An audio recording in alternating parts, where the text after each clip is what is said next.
Number 16 is where I'll be. And number 16, and I want to do verses, Jess, can you get the back doors? I don't know why they're all open, so.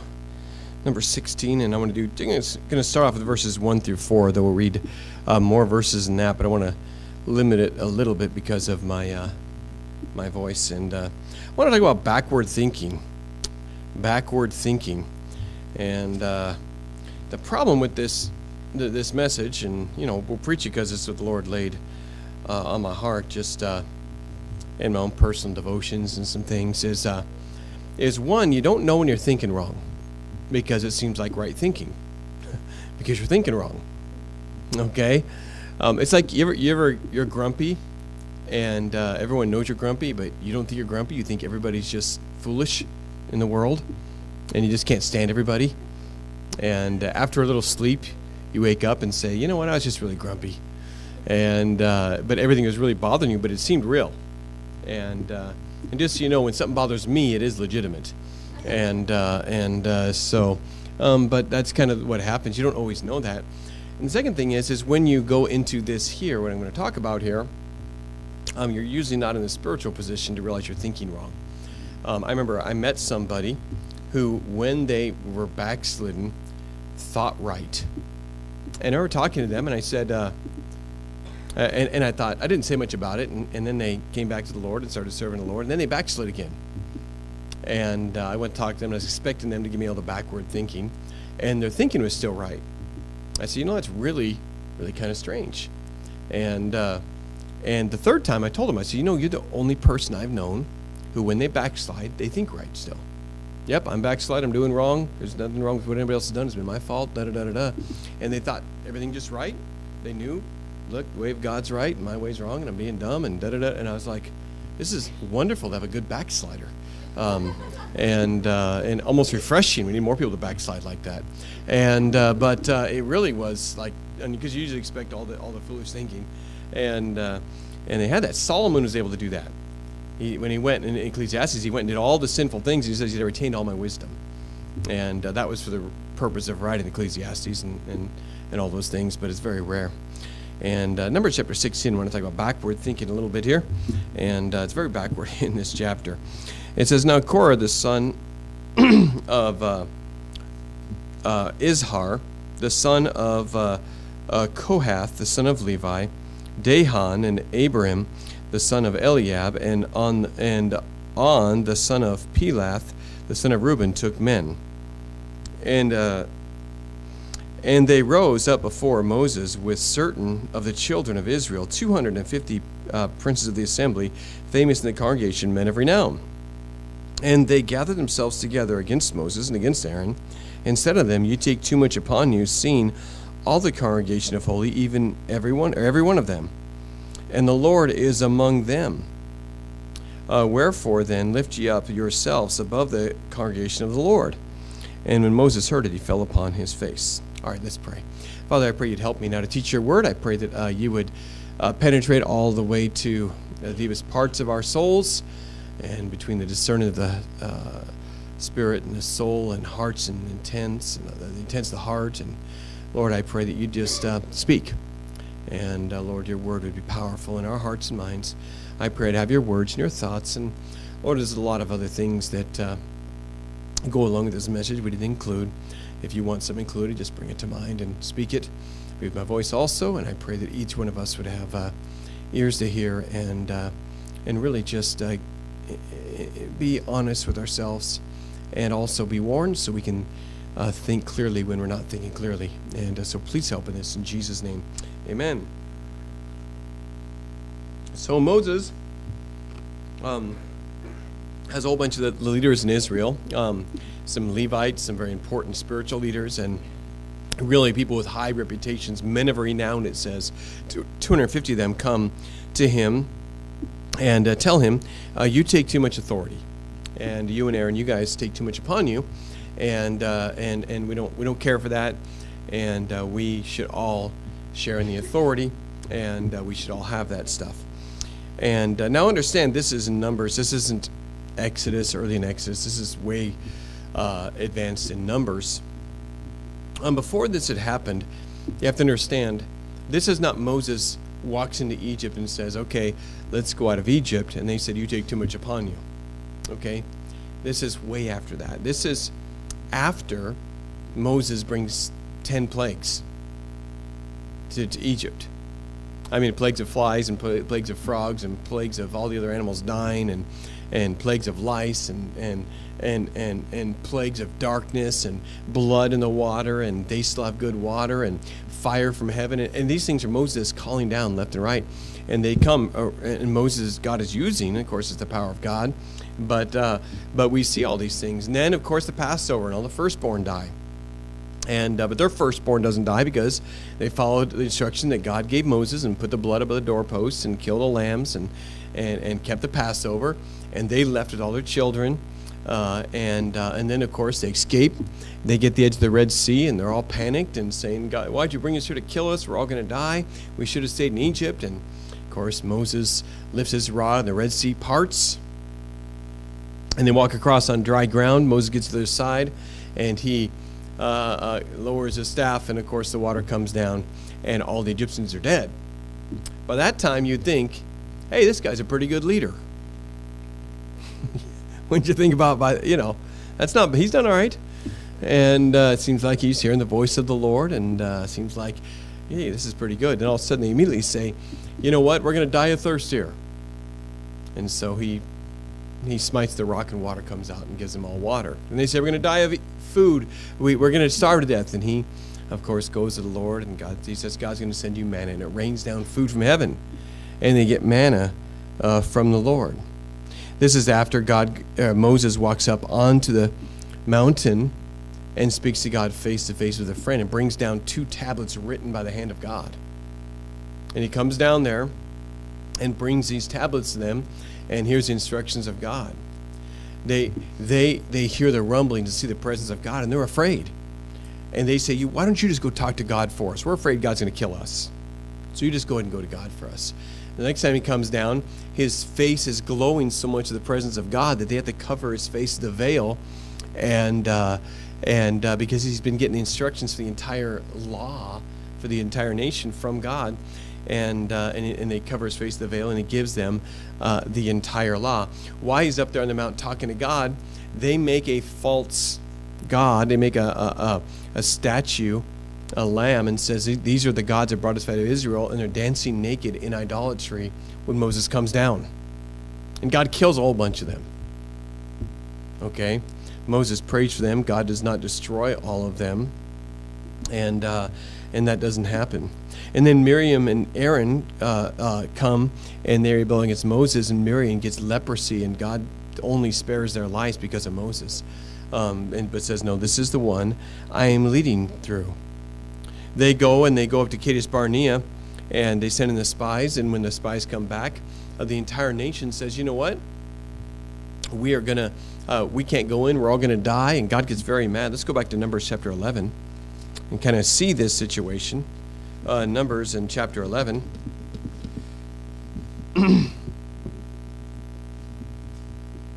And verse 1 says, when the people complained, it displeased the Lord, and the Lord heard it. And his anger was kindled, and fire from the Lord burned among them and consumed them. They were the uttermost part of the camp. And people cried unto Moses, and Moses prayed unto the Lord, the fire was quenched. So people are wicked. God's destroying them with fire. They go to Moses, Moses, save us. Moses prays, and the fire stops. Okay? And that happens here. Chapter 4, the mixed multitude that was among them fell lusting. And the children of Israel also wept again, and they said, who shall give us flesh to eat? And then, of course, they're complaining again. And God gives them manna. Verse 10, and Moses heard the people weep throughout their families, every man in his door of his tent. And the anger of the Lord is kindled greatly. So God's mad at them again. They can't go in the promised land. In chapter 13, you see the anger of God. Again, we just see God mad at them twice in chapter 11.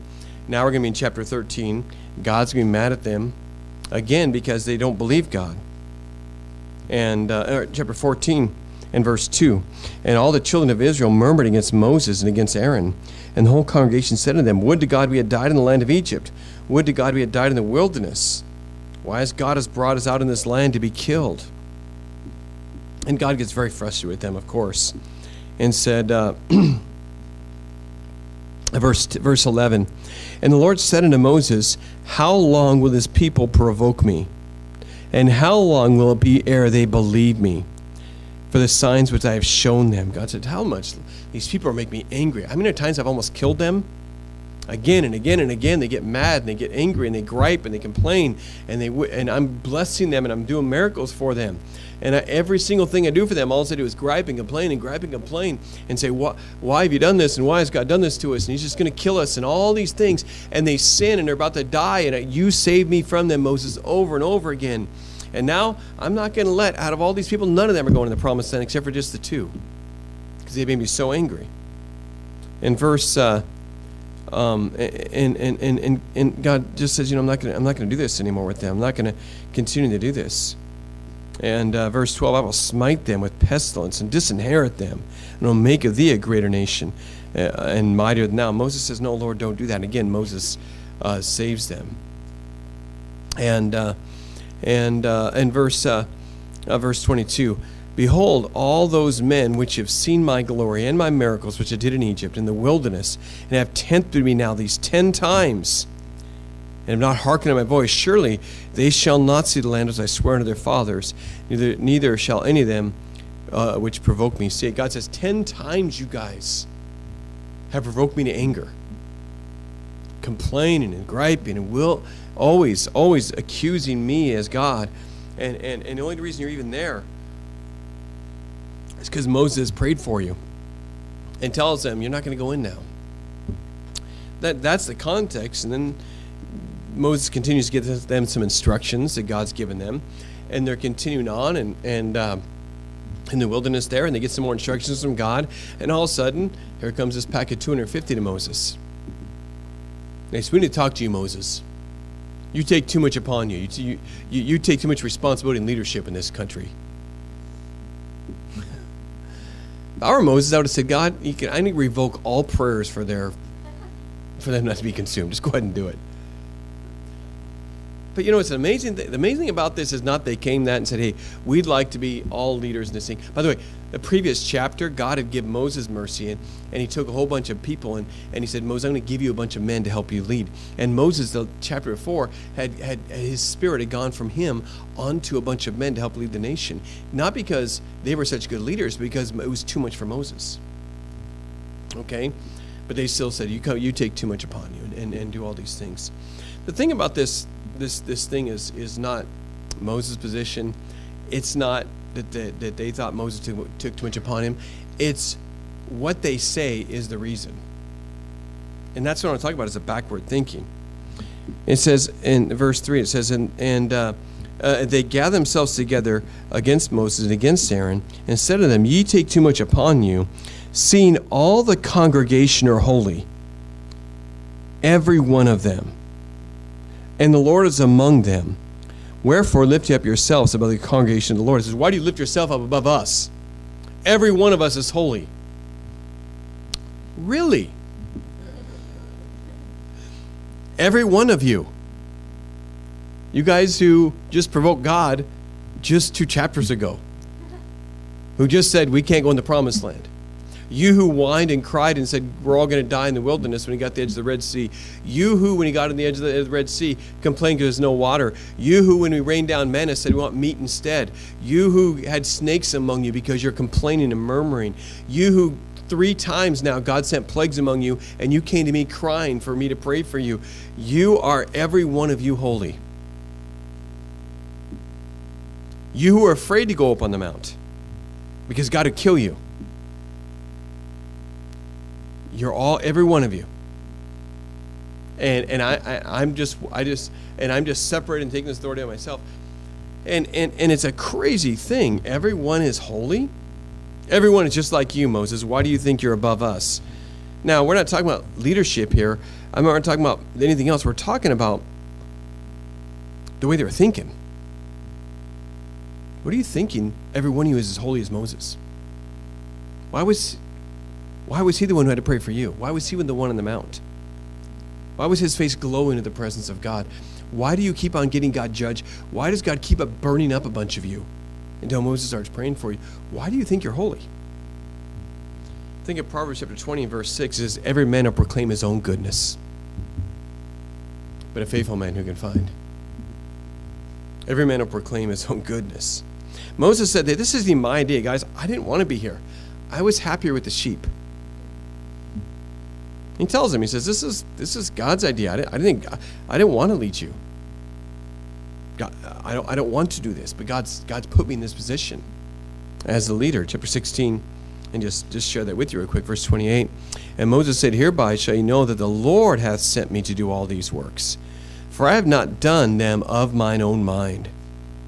If these men die of the common death of all men, or if there be visited after the visitation of all men, then the Lord hath not sent me. In the end, I'm not going to draw out the whole story. In the end, Moses said, just step away from those guys, everybody.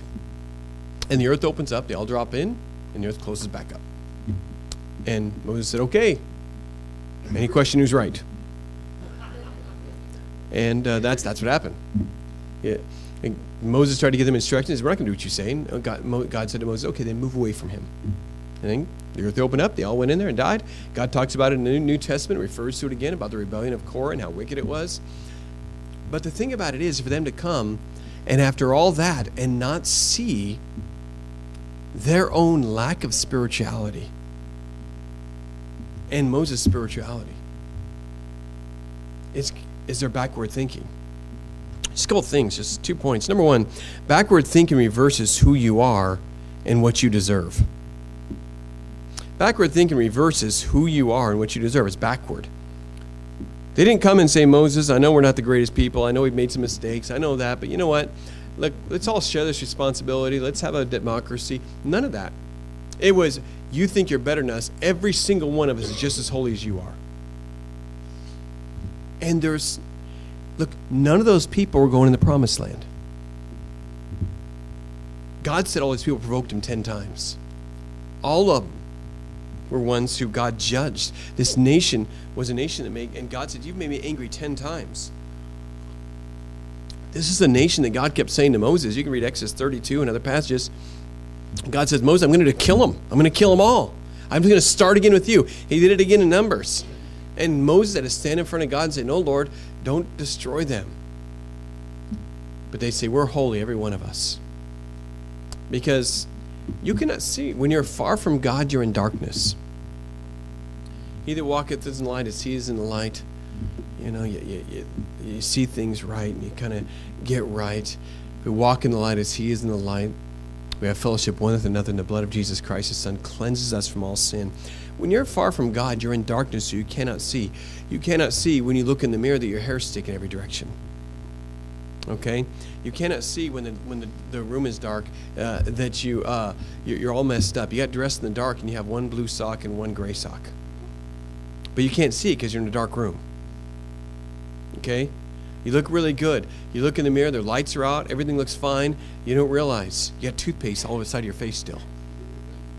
Okay? And you can't realize you're thinking backwards. You can't realize how backward you're thinking is. You're far from God, and there's no wisdom outside of God. God's the only right way of thinking. And so you don't realize how messed up you are. But what people generally do is proclaim your own goodness. Proclaim your own goodness. What God says to them is, you not understand how privileged you guys are? You're priests. You're Levites. Look what he says in verse 9. It says, seemeth but a small thing unto you that the God of Israel has separated you from the congregation of Israel to bring you near to himself, to do the service of the tabernacle of the Lord, and to stand before the congregation and minister unto him. That's why you know someone's saved, not when they say, why do you know you're going to heaven? Oh, I'm so good. I've done so many good things. You know they're already messed up. You know you're going to heaven because Jesus Christ died for my sins. I'm a guilty sinner. But every man will proclaim his own goodness. See, right thinking says, I don't deserve anything. I am what I am by the grace of God. Wrong thinking says, this is not fair. I deserve good things. I have not gotten the fair things I deserve. And you begin to think backward and you start getting mad at God for not blessing you like you deserve. because you think you're good because you're not thinking right. You don't understand. God's sitting there going, I should have fried that guy a long time ago. I've been so merciful to him. And he's sitting down there saying, he is mad at me because I've not been good enough to him. He does not deserve it. He's a death row inmate sitting there screaming, saying, you know what, I should have steak every night. Saying, no, you should have been executed already. Let me give you a stay. When our thinking is flipped, we're mad at God for not giving us all that we deserve when we should be saying, Lord, thank you for not giving me what I deserve.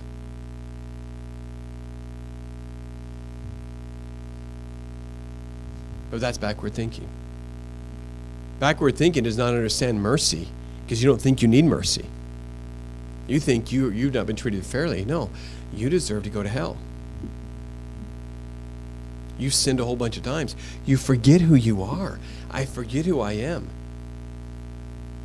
When you live in the world of, it's of the Lord's mercies we're not consumed, did you know you enjoy everything because everything's a bonus? It's like the person who almost dies, does something really foolish in their life, and they say this, I got a second chance at life. And all of a sudden they say, man, I didn't realize how great it was to have a family. I didn't realize how good it was to have good health. I didn't realize how good my life was. I didn't realize how nice people have been to me. I didn't realize, and I'm going to appreciate this stuff now because I took it all for granted before. You don't realize that until you get a second chance sometimes, unfortunately.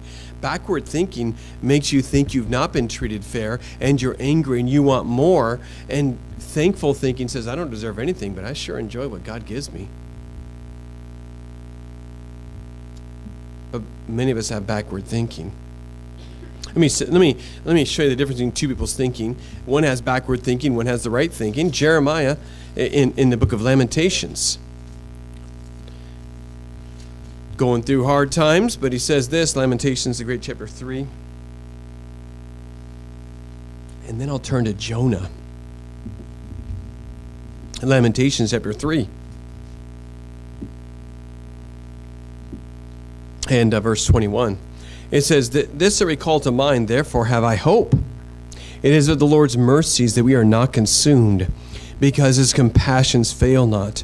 They are new every morning. Great is thy faithfulness. The Lord is my portion, and saith my soul. Therefore will I hope in him. The Lord is good unto all them that wait for him, to the soul that seeketh him. He says, you know what? We deserve to be totally consumed, but we've not been, and it's God's mercy, so I have hope. So he's a hopeful person, happy with hard times, because he knows they deserve worse. They deserve worse. Let's go to Jonah. Jonah, Micah, Nahum, Habakkuk.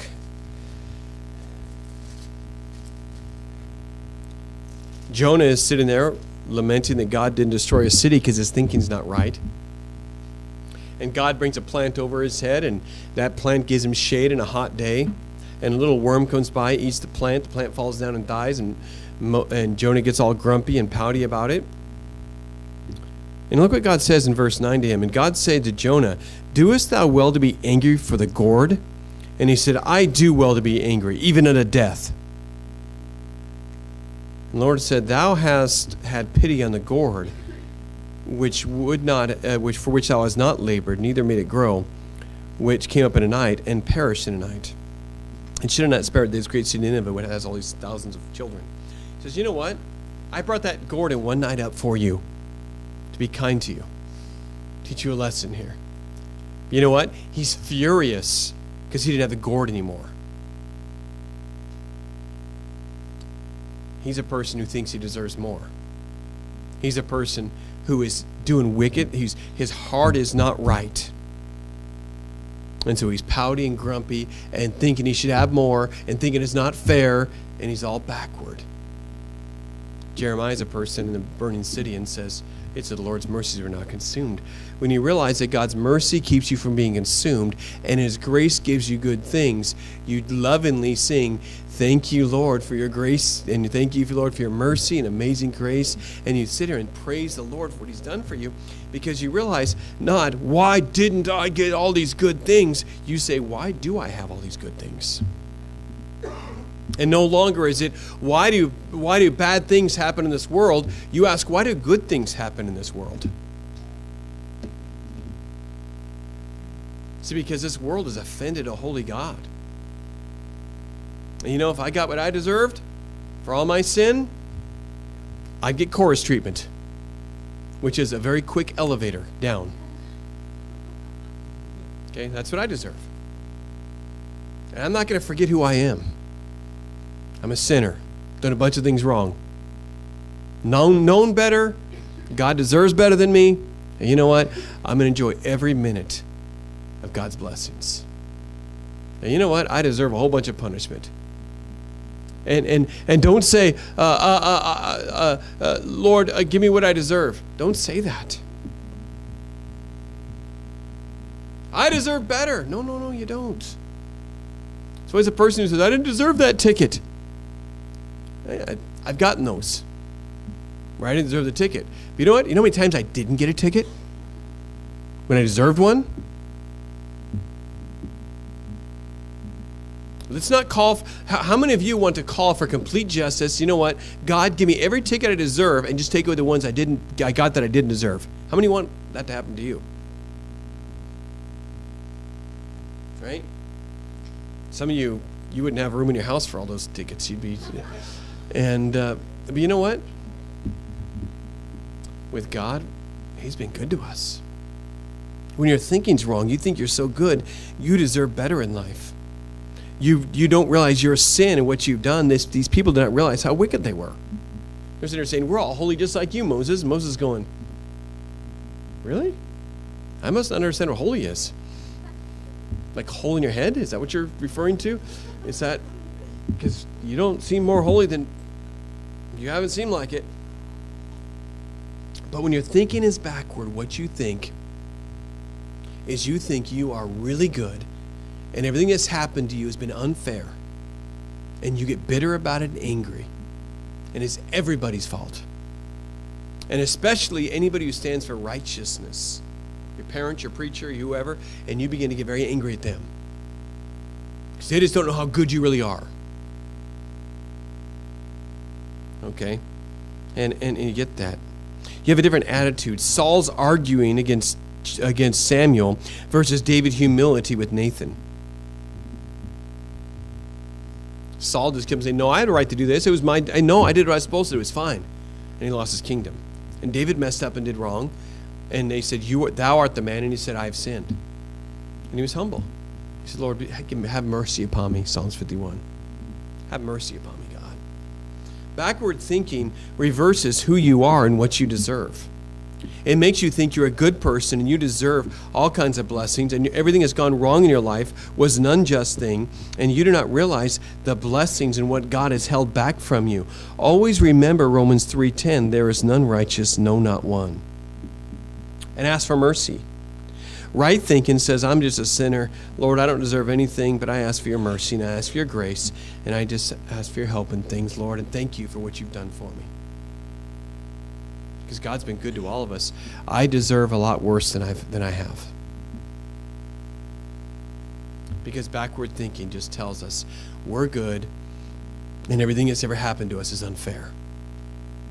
And we deserve all blessings because we forget. It removes the knowledge of who we are and what we've done, and all it does is make us proclaim our own goodness and only remember a few good things we've done and not all the wrong. And so backward thinking reverses who you are and what you deserve. Number 2, backward thinking reverses in your mind what was a blessed life. Let's go to Exodus. Backward thinking reverses in your mind what was a blessed life. This is a strange thing to me.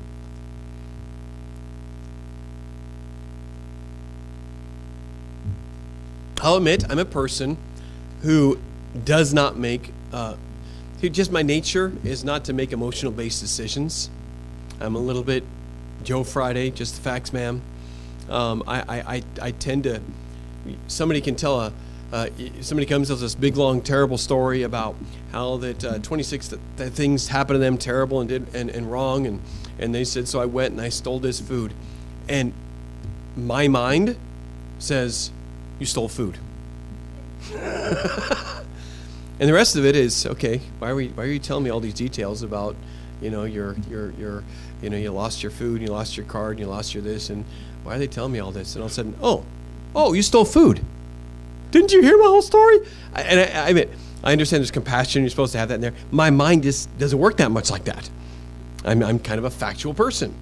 And so I don't get caught up with stuff that much. And I understand there are stories and there's compassion and we can have compassion, all that stuff. We understand all that stuff. We try to do that. I just say if there's a spectrum here of here is a computer and here is the person who weeps and says everything you did was right, it was fine that you killed him, you felt jealous. Okay, that's these two things. I'm over here somewhere, okay?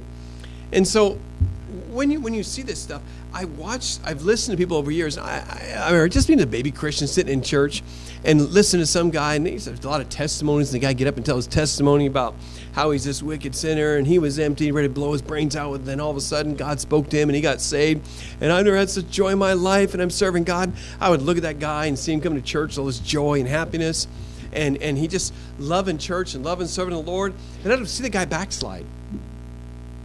And me, I've always been a person who always had this mercy thing, this get to mercy, and I always chased backsliders. Even when I was 17 years old, I'd go find them and say, hey man, get back to church, what are you doing? And the weirdest things that come out of their mouth. Oh, that church stuff, I ain't never going back there. It was the worst time of my entire life. It just forced me to go there. Forcing you? You're a big dude, man. Who's forcing you? No, man, it was terrible. Hated it there the whole time. Really? My mind said, either you're lying or your brain's not working right. Because your life was terrible. And say, do you remember when you almost blew your brains out? Well, yeah, I guess that was a little worse. A little. I remember listening to you give a testimony there. And as you begin talking to them, all of a sudden their memory gets jogged. Oh, yeah, I got to admit, I was a lot happier and I quit doing drugs and got my marriage back together and all that stuff. But, I don't know, it just, pastor made me mad and, I don't know, somebody took my seat and the old lady glared at me one time. I don't know, I don't want to go back. But your thinking doesn't remember. Watch this. Let me show you Exodus 3. Watch how they're not even thinking. Exodus chapter 3 and verse 8. And I'm come down to deliver them out of the hand of the Egyptians and to bring them out of the land unto a good land and large and a land flowing with milk and honey. Exodus 3:8. God says, I'm going to bring you out of this terrible land into a land flowing with milk and honey. We're going to see that several times. You know the phrase. Verse 17. And I'm going to bring you up out of the land of Egypt and the land of the Hittites and Canaanites. And at the end of the verse, into a land flowing with milk and honey. Great land, awesome land. You're going to like it. Chapter 13 and verse 5. And the Lord shall bring thee into the land of the Canaanites and the Hittites and all those guys, which he swore to their fathers to give them, a land flowing with milk and honey. And thou shalt keep the service in this month. He says, you're going to go to this good land, the land flowing with milk and honey. God wants to give them that. Their misery. Look at Exodus chapter 2. Look how miserable they are there. Exodus chapter 2 and verse 23. And it came to pass in the process of time that the king of Egypt died, and the children of Israel sighed by reason of bondage, and they cried, and their cry came up unto God by reason of their bondage, and God heard their groanings, and God remembered his covenant with them. They're crying, they're slaves. How cruel of slavery are they in? In chapter 1. It says how bad their slavery is. It says, verse 14, and he said, when you do the office of a midwife or a Hebrew woman, and see them upon the stool, if it be a son, ye shall kill him. If it be a daughter, then shall he live. Miserable lives. They're crying. They're boys. Every boy that's born is slaughtered. They're babies. And we can go on and read about how their taskmasters made it cruel and hard and made it worse and worse and beat them and tortured them. And they worked with rigor. They were beaten in the hot sun and heat, and they were slaves. Cried, and God heard their cry over and over again. God heard their cry by reason of their misery. They're doing terrible. Now let's go forward to Numbers. They're brought out. They're celebrating. Remember that when they got out, they celebrated. Exodus 15, they were so happy. But go to Numbers. Back to our original passage here. And watch how wrong their thinking is. How wrong their thinking is. Chapter 16. This is this chapter where they're saying, we're all holy, every one of us. And in verse 12 it says, and Moses sent to call Dothan and Abiram and the sons of Eliab, which said, we will not come up. Is it a small thing that thou hast brought us up out of the land that floweth with milk and honey, to kill us in the wilderness, except thou make thyself altogether a prince against us? Did you catch that? Did you catch that? They just said to him, Moses, isn't it enough that you brought us up out of a land flowing with milk and honey? And now you're bringing us into this terrible land? Their thinking is backwards. They just said Egypt was the land flowing with milk and honey. Let's read that again. It's a small thing that thou hast brought us up out of a land flowing with milk and honey, to kill us in the wilderness, except thou make thyself altogether a prince over us. Moreover, thou hast not brought us up into a land that floweth with milk and honey, or given us inheritance, the fields and vineyards. You know why they didn't go to land flowing with milk and honey? Because they rebelled against God. In chapter 13 and 14. They went up to Kadesh Barnea. They saw the land. They said, we can't go in. We're going to all die. And God just brought us here to die. And God said, all right, you're not going in. You saw how wonderful the land is. You saw the grapes. He says, you know what? Why do you remember Egypt as the land flowing with milk and honey? You were slaves. This is a weird thing. Someone comes out of the world, and it happens every possible way. Here's people in our church. In every church I've been in, most of you didn't grow up in a Christian home. And you came out of the world, and you love what we have here. You say, man, this is so great. And then you inevitably say, man, I wish I could have grown up like your kids grew up. I wish I could have grown up in a good Christian home with parents who loved me and had rules and kept me out of trouble, and go to a church like this and hear the Word of God and have Christian friends. And boy, what a life that is. And missions trips and all those things, and have both parents at home. And man, these kids have so good. You know what the kids in churches say? I wish I could have grown up in the world. I don't get to do anything. It is so incredible out there in the world. Everyone's having so much fun. I see it on the advertisements. Yes, everybody's that happy. Yes, yes. Compare that advertisement of that strapping guy standing there with three beautiful women hanging off him while he's drinking a bud, and then go stand outside of a bar and watch the guy walking out with a beer belly, and look at the hag hanging off of him. You're going to find out those advertisements are not the same thing. Okay? Because everything you see on the advertisement isn't real. Okay? Look at the 58-year-old lady coming out of church, and look at the 58-year-old lady coming out of the bar. Okay? And one looks 45 and smiley, and one looks 80.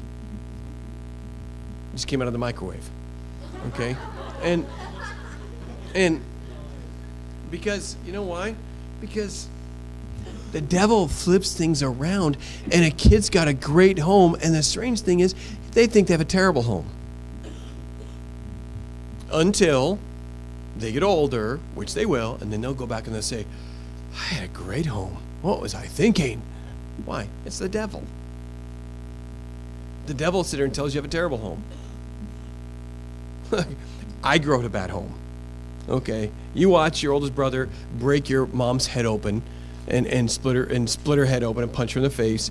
Look, I grew up in a bad home. Okay? Kids, I hear Christians Christian that gives him a Christian home. You know, my dad got mad at me in the church, and he told me I was stupid. Hey, I got a terrible home. I can't believe it. Kid, you need slapped upside the head a lot more. You think that's a bad home? Come to the heroin houses with me. You'll find a bad home. Okay? But the devil makes you think that your good home is a bad home. The devil makes you think that the other church is better. And the devil makes you think that your life in the world was awesome when you left it for a reason. You'll forget the hangover. You'll remember getting drunk. You will forget all the bad why you came out of the world. You'll forget the emptiness and the heartbreak and the need for God and the insecurity and the ups and downs and the bad relationships. And when the devil starts talking to you, all you remember was your highlights. And a few fun moments, and there are fun moments in the world. And you remember those, the devil say, come on back, it's awesome over here. Don't you remember those parties? Don't you remember that fun time? And he will block your memory from the bad times. And you'll say, that was a land flowing with milk and honey. Why did they ever leave that? Oh, whips, taskmasters, slavery, infants being killed. Oh yeah, I forgot about that. You forgot about that. And you will not remember the bad things about it because your thinking is backwards. You will have had a good spouse and you will only remember the bad moments they had when your thinking turns backwards. And your spouse will have bad moments unless you're my wife. And your spouse will have bad moments and you will only remember their failures when your thinking is backwards. You won't be able to remember all the good things they did. You know when your thinking's really good, you don't remember their failures? Because you're thinking about the good things and the right things. You know, you're going to find out church isn't perfect. And some people know church isn't perfect because it's full of humans, but they see so many good things. Somebody else walks in, all they do is like, what? Let me find you. There it is, bad. And they walk by 35 good things to find the bad. Because their thinking's wrong. Their thinking is backwards. That's why some people think America is the worst country in the world. This country's terrible. It's the worst country in the world. You have no idea. One-way ticket to Mogadishu. One-way ticket to Ho Chi Minh City. You'll find a bad country. But when you think it's wrong, all you see is the bad. Okay? Understand, when your thinking is backwards, you think that bad is good and good is bad. Your bad friends will see like your real friends. But you used to leave them because they always came and leached off you, and they were never there for you and needed them, and you found real friends in church. Then all of a sudden you start thinking wrong, you get backslidden, and all of a sudden you think your sister or your brother or that is all messed up and has 65 issues is your best friend who's really there for you. You just forgot when they weren't there for you. You just forgot when that friend actually started you on drugs. That real friend of yours. Your ex is a saint when you think you need to go back to her, and then you say, "Oh yeah, now I remember what I didn't like about them." Okay? And so understand, when your thinking is backwards, you do not remember how good you had it, and the good days, and the good things about them, and what was wrong with the world, and what was backward about the world, and why you left the world. And you go back to the world, and you'll say, oh yeah, that's right. But you should have a moment where you come to yourself and say, you know, my Father's house, his servants live better than I'm living. Like the prodigal did in Luke 15. When you're not thinking right, you don't realize how good it is. Some Christians get delivered and they're so happy, and then they backslide and think that their Christian life was terrible and it was all about rules. But when you're in it, you're joyful and happy and having fun. And devil's filtered out everything except for rule, rule, rule, rule. That's all it is. Church is all about rules. No, it's about loving Jesus, about walking with God. It's about prayer, about the Holy Spirit. And there's some rules. It's like somebody standing in the middle of a football field to get a pass. They catch it and say, rules, rules, rules. Out of bounds. Can't tackle. Can't do this. Can't do that. Stupid game. Well, there's a whole field to play on. Just don't. There's certain areas you can't go to. Okay? I don't want to drive ever again. Never going to get a car again. Because rules, rules, rules. Stop signs, stop lights, turn signal. It's all about rules. If you think that way. But you know what? I like driving. And there's some rules. But you know what? I like getting places fast. There's few rules in there. Rules, rules, rules, rules, rules. All about. Okay? And when you look at your family, you might say, when your thinking's wrong, you think your parents are your enemy. You think any authority gets attacked like Moses and stuff, and you think that your church is and it's not. When you're there, you know it's not. It's all about joy and peace in the Holy Ghost and serving the Lord and winning the world to Christ and serving God together and victory and lifting the fallen and feeding the hungry and all the great things we do. But then the devil lies you and say, it's all about Sunday morning, 10 a.m. It'd be 6 p.m. So on and so on and so on. Read your Bible every day. Read, read, read. You're getting weird, man. You get to read your Bible. It's like me going to be an old country buffet and somebody saying, eat, eat, eat, eat. That's all you say here. Eat, eat, eat. What's wrong with you? You get to eat here. But when the devil messes with your mind, everything's backward. Hate old country buffet. It's food everywhere. Got me try to eat and eat. They ask you, you want another plate? Just a frustrating place. No, you're blessed. But if that's what you see there, why can't I use a bowl as a plate?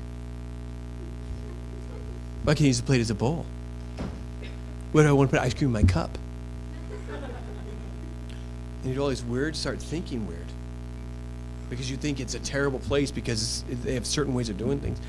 And here's Israel blessed, and here's these people who've seen miracle after miracle after miracle. And all they say, why'd you bring us out of Egypt? It was the land flowing with milk and honey. You were slaves. They were taking your boys, the infant, the day-olds, and killing them. They were beating you with whips. You couldn't go anywhere freely.